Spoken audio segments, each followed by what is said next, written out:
प्रभु परमेश्वर को हम धन्यवाद देंगे आज की सुंदर सुबह के लिए।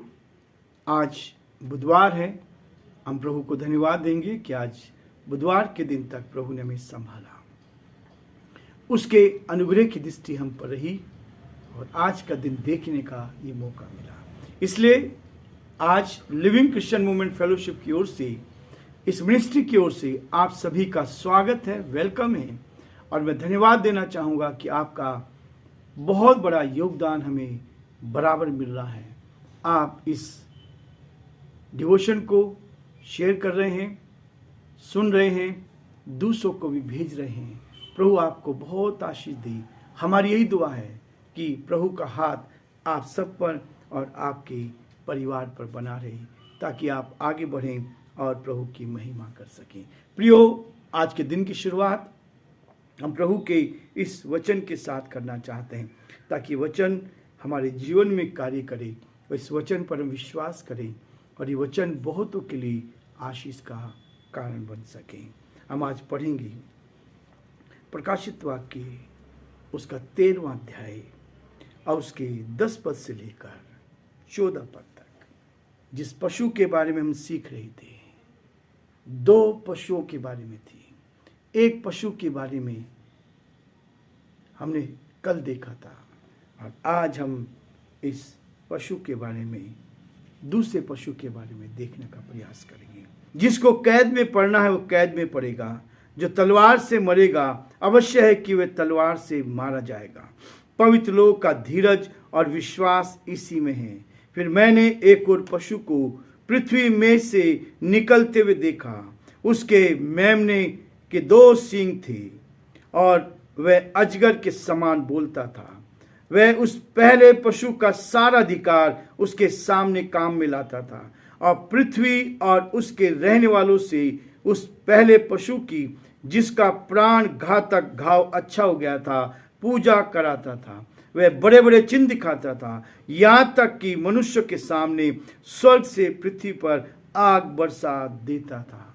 14 पद में, उन चिन्हों के कारण जिन्हें उस पशु के सामने दिखाने का अधिकार उसे दिया गया था, वह पृथ्वी के रहने वालों को भरमाता था और पृथ्वी के रहने वालों से कहता था कि जिस पशु के तलवार लगी थी वह जी गया है, उसकी मूर्ति बनाओ। परमेश्वर अपने इस वचन के पढ़े और सुने जाने पर आशीष दे। आमीन। प्रार्थना करेंगे। जीवन की अच्छी आशीषों के देने वाले हमारे उद्धारकर्ता प्रभु यीशु मसीह, हम बड़े आदर के साथ, दीनता नम्रता के साथ, आदर और भक्ति के साथ प्रभु जी, हम आप जैसे महान परमेश्वर के चरणों में झुकते हैं। हम आपको धन्यवाद देते हैं, हम आपकी स्तुति करते हैं, हम आपकी प्रशंसा करते हैं आज के इस सुंदर दिन के लिए प्रभु जी। बुधवार के दिन प्रभु जी, आज हम आपके पवित्र चरणों में हैं। हम चाहते हैं आज के दिन की शुरुआत हम आपके साथ करें प्रभु जी। धन्य वे लोग हैं जो आपके वचन को सुनते हैं। धन्य वे लोग हैं जो आपके इस वचन के द्वारा अपने दिन की शुरुआत करते हैं। हम आपको धन्यवाद देते हैं, हम आपकी स्तुति करते हैं, हम आपकी प्रशंसा करते हैं, हम आपके नाम को सराहते हैं प्रभु जी। आदर महिमा आपको देते हैं प्रभु और धन्यवाद देते हैं इस दिन के लिए जो आपके द्वारा हम मिला। इस दिन में हमारी रक्षा कर, हमारी मदद कर। हमारे सारे भाई बहन जो हमारे साथ इस YouTube चैनल पर, फेसबुक पर जुड़े हैं प्रभु, हम उन सब के लिए प्रार्थना करते हैं। उन सबको उत्तम आशीष से भरपूर कर, ताकि वे सब आप में सुरक्षित रहे, आपकी महिमा कान बन सके। और आज का दिन हरेक का प्रभु जी आशीष में दिन बने। हम यहाँ से प्रभु जी हरेक के लिए आशीष को मांग लेते हैं। हम प्रार्थना करते हैं हमारे भाई अनिल राठी के लिए, उनके जीवन के लिए प्रभु जी, आप उनको संभाले, आपका हाथ उनके साथ बना रहे। जब वो हॉस्पिटल में एडमिट है प्रभु, हम प्रार्थना करते हैं अपना दया का हाथ उन पर रख दे, आप उनको छू ले, उनको चंगाई दे, ताकि वो स्वस्थ हो जाए, चंगाई पाएं और आपकी महिमा कान बन सके। हे दयालु, हे सामर्थी, हे विश्वास के योग्य परमेश्वर, हमारी प्रार्थना है प्रभु हमारे प्रदेश के लिए, इस प्रदेश के मुख्यमंत्री अशोक गहलोत जी के लिए आप उनको भी संभाले, अच्छी बुद्धि दे, अच्छा ज्ञान दे। अब तक संभाला, इसके लिए धन्यवाद देते हैं। चाहते प्रभु जी उनको और जो जिम्मेवारी दी है उसको उठाने की सामर्थ्य प्रदान करें। हमारे देश के लिए, देश के प्रधानमंत्री के लिए, राष्ट्रपति के लिए प्रार्थना करते हैं, आप उनको बुद्धि और ज्ञान से परिपूर्ण कर इस देश का संचालन आपकी महिमा के लिए कर सके। जिन 5 राज्यों में चुनाव होने रहे प्रभु, आपसे प्रार्थना करते हैं सब कुछ शांतिपूर्वक हो सके और पिता परमेश्वर आपके नाम को महिमा मिले। वही जीत कर चुन कर आए जो आपने ठहराए हैं प्रभु जी। जब लड़ाई छिड़ी हुई है परमेश्वर यूक्रेन के लिए, और वहां पर प्रभु जी जो भी परेशानी कठिनाई उसके लिए हम प्रार्थना करते हैं, आप दया करें, शांति दे प्रभु, इन देशों में शांति प्रदान करें ताकि परमेश्वर इन दिनों में हम आपकी शांति को देख पाएं। दोनों देशों पर आपकी आशीष चाहते हैं, रशिया पर, यूक्रेन पर। हम चाहते प्रभु वहां किसी प्रकार की ऐसी तकलीफ ना होने दे, परंतु परमेश्वर इस युद्ध को विराम मिले और लोग एक दूसरे के साथ बैठ कर संधि को कर सके, अपने अहम के कारण नहीं, अपने को ऊंचा करने के लिए नहीं, परंतु हम चाहते प्रभु शांति आपकी ओर से मिले। आप इनके मनों को बदले प्रभु जी, ताकि लड़ाई रुके और वहां के जितने भी लोग हैं सबको सुरक्षा मिले, हर एक आपकी सुरक्षा में रहे, आपकी तसल्ली मिले। बड़े आदर के साथ हम सभी को आपके हाथ में सौंपते हुए इस विनती को अपने प्रभु, अपने उद्धारकर्ता यीशु मसीह के नाम से मांगते हैं, आमीन।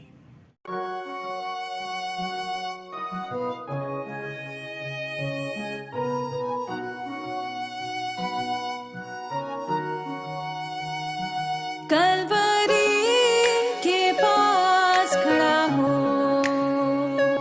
खून की धारा देखता जा,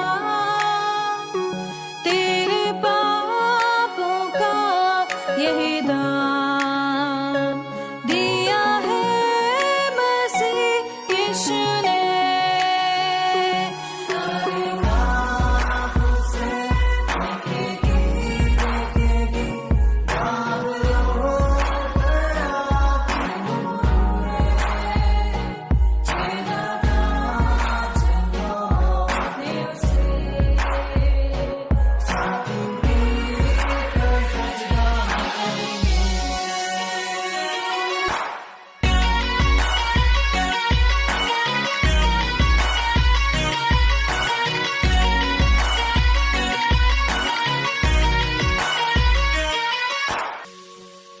ये हुआ सब तेरे लिए, तूने भी उसे छेड़ा था,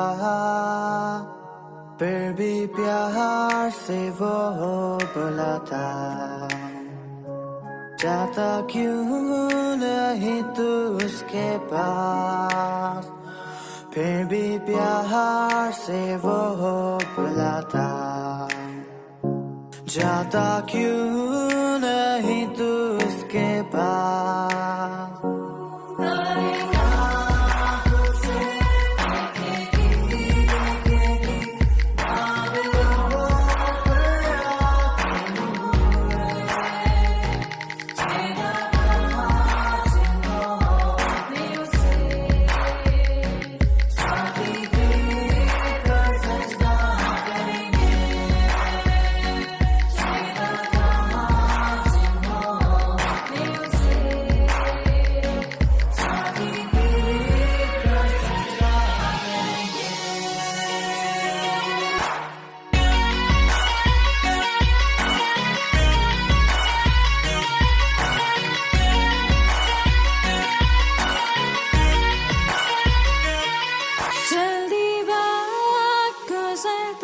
चाहता है, रात अंधेरी आती है, तौबा कर दरवाजा होगा बंद, कुछ ना होगा वे पछताने से, तौबा कर दरवाजा होगा बंद,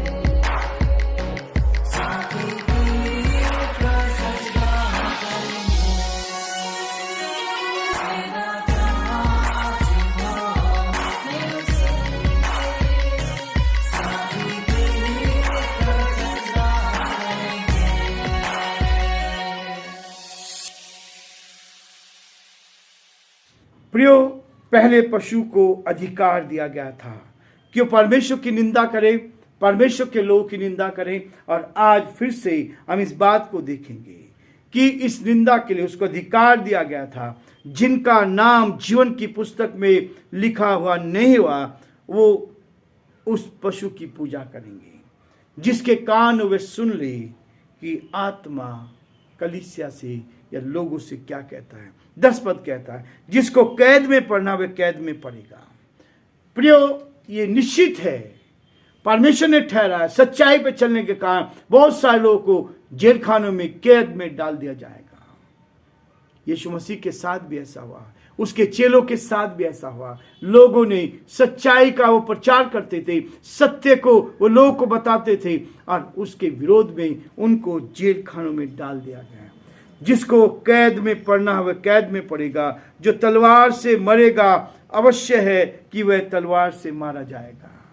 ये कठिन परिस्थिति हमने पिछले दिनों देखी है और आज भी इस बात को देख रहे हैं। बहुत सारे लोग सत्य को दबाना चाह रहे, सत्य को मारना चाह रहे, सच्चाई को दबाकर ये काम करना चाह रहे।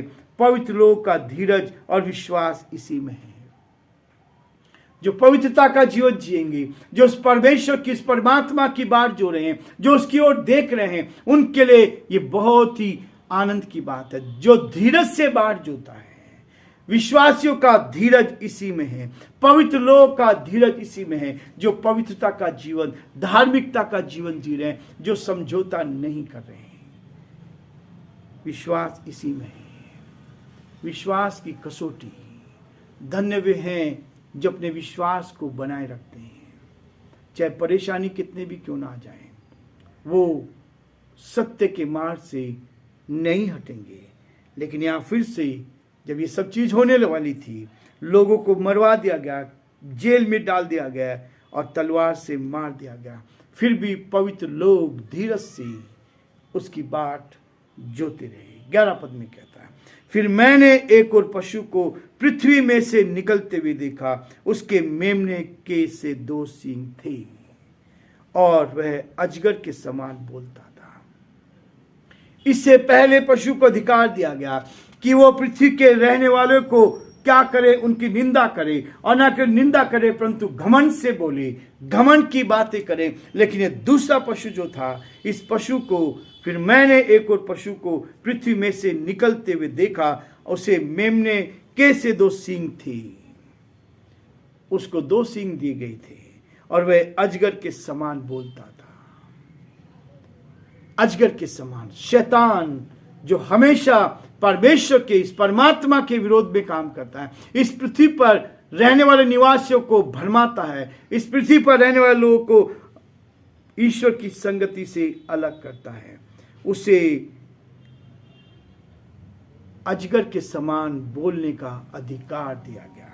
इसलिए प्रियो 12 पद कहता है, वह उस पहले पशु का सारा अधिकार उसके सामने काम में लाता था और पृथ्वी और उसके रहने वालों से वह पहले पशु की, जिसका प्राण घातक घाव अच्छा हो गया था, पूजा कराता था।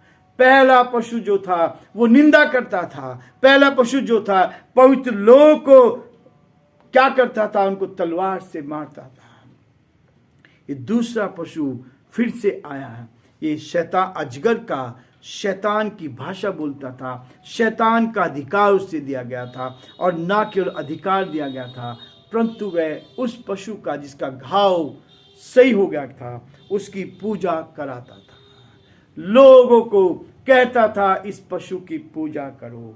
और 13 पद में लिखा है, और वह बड़े बड़े चिन्ह दिखाता था। संसार में ऐसा होने जा रहा है प्रियो, ऐसा होगा। ये 13वां अध्याय इसी बात को बताता है। बड़े बड़े चिन्ह इस पृथ्वी पर शैतान के द्वारा दिखाए जाएंगे।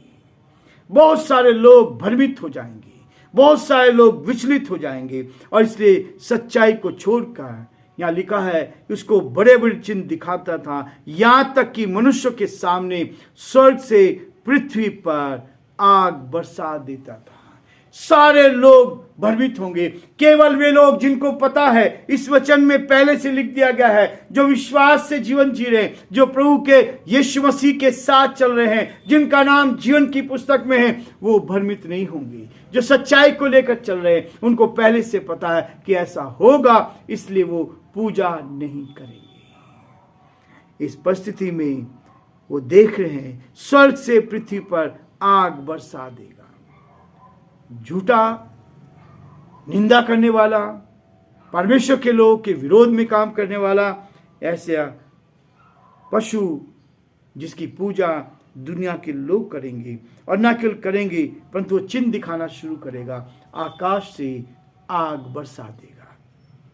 ऐसा भी अधिकार उसके पास। फिर सब लोग उसकी उपासना करेंगे, संसार के लोग उसकी ओर आकर्षित हो जाएंगे। 14 पद में लिखा है, उन चिन्हों के कारण जिन्हें उस पशु के सामने दिखाने का अधिकार उसे दिया गया था, वह पृथ्वी के रहने वालों को भरमाता था और पृथ्वी के रहने वालों से कहता था कि जिस पशु के तलवार लगी थी वह जी गया है, उसकी मूर्ति बनाओ। ईश्वर कभी इस बात को बर्दाश्त नहीं करता है, ईश्वर नहीं बर्दाश्त करता। लेकिन यहां ये पशु जो है, जो दूसरा पशु है, पहले पशु की क्या करेगा? मूर्ति बनवा कर पूजा करने के लिए लोगों को विवश करेगा। आज भी वो विवश करता है, आज भी वो इसी तरह से लोग को गिराने की कोशिश करता है, लोग को गिराने की कोशिश करता है। इसलिए परमेश्वर का वचन कहता है, प्रियो, सच्चाई को लेकर आगे बढ़े। तुम सत्य को जानो तो सत्य तुम्हें आजाद करेगा। इस बीमारी में, परेशानी में, कठिनाई में, ऐसे आने वाली मुसीबत में परमेश्वर आपको संभाल के रखेगा। प्रभु का हाथ आपके साथ रहेगा ताकि आप प्रभु की महिमा कर सके। यह अध्याय बहुत ही जबरदस्त अध्याय है। आज जो परिस्थिति हो रही है, आज जो परिस्थिति घट रही है और आने वाले समय में जो होगा, वो सब कुछ इसमें लिखा है, सब कुछ लिखा है। और आज परमेश्वर मुझे और आपको सचेत करना चाहता है ताकि हम जानें भविष्य में क्या क्या होगा। ये सब कुछ इस प्रकाशित वाक्य की किताब में लिखा गया है। प्रियो, आज हम यही रुकेंगे और कल फिर से 15 पद से लेकर आगे तक हम इस अध्याय को आगे बढ़ाएंगे, ताकि इसके द्वारा भी प्रभु हम सबको बहुत आशीष देता जाए और हम प्रभु की महिमा कर सकें। प्रभु आप सबको बहुत आशीष दे और आज का दिन आप सबके लिए आशीष में बने। प्रभु का हाथ आप पर बना रहे। आमीन।